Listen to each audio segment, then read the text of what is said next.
Bác sĩ cũng thành. Ý chỗ papa mà hai tao bác sĩ để ý chỗ bác sĩ mình chỉ tu mang tị bác sĩ này tại để tên nào.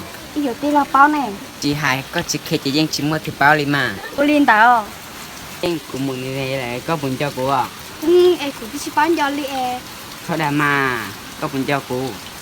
Nè, mình để chơi cái mấy từ dân sông rồi. Thế chỉ để con à. Cô lúc trẻ làm mù là sư, tôi cũng lo xe chỉ nhón đại cỏ. Thế cô mà có bún cho cô cái danh. Ê, nên tôi chỉ cho bé, chỉ tôi một cái chỉ tua lô. Có mà cha chúa luôn. Thế có bún mua chỉ nà.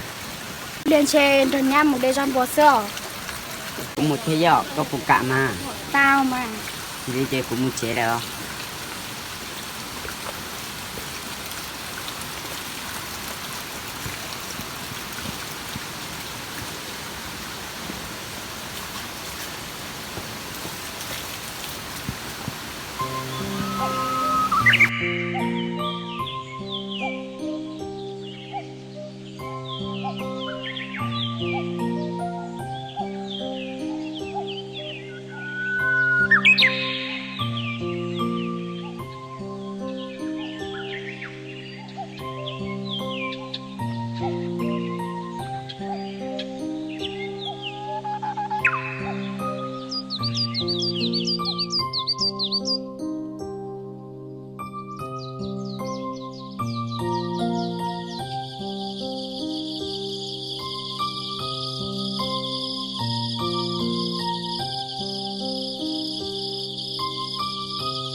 Dạ, nên chơi cũng mù của yêu chỉ tuần là con nhớ chơi tao siêu có luôn anh á.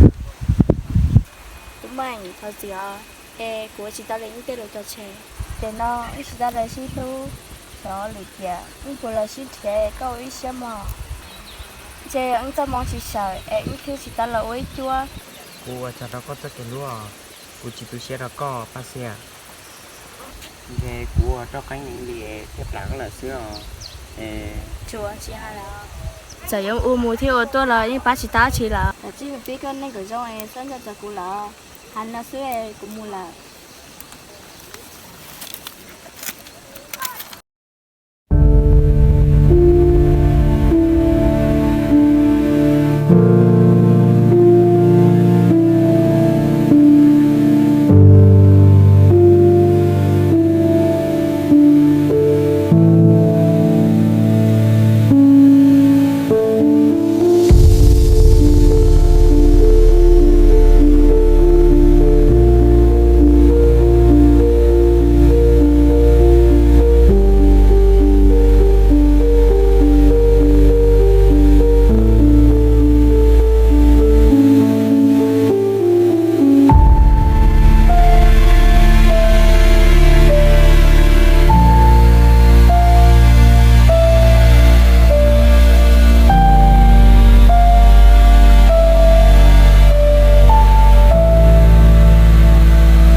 trẻ chúng mình coi đâu thầy chỉ chúng mình chỉ cái nào để bác sĩ gì đó thì chỉ cái thật gì hả để nó cũng chỉ ta bắt xe lo không chơi cũng chỉ thấy nhìn gì là cũng mày sao tao mà thằng cái xe lại có mà hả chỉ tao tụi nó chơi thành thứ tụi to sau ở đây tụi này vừa chỗ lại có trăm mùa liền nhà ma của mà lúc co có sát cũng mà cũng tôi nhìn nhé ít tụi nó cao liền nếu tí chỉ nhẹ cũng này quên chỉ nhỏ luôn xì lên nó nè dọn con chuối à ồ cái trứng bút lông ca này những mua quên chỉ nhìn nhé ít tụi nó cao xin nè ê anh từ mà khi là sao chỉ khe có chả có báo là chắc khi có cả lệ con tao lại chỉ biết mùa mùa có mùa mà mùi trên áp bên đây là cá ta sai của đó ở nó mà tôi sai có đùa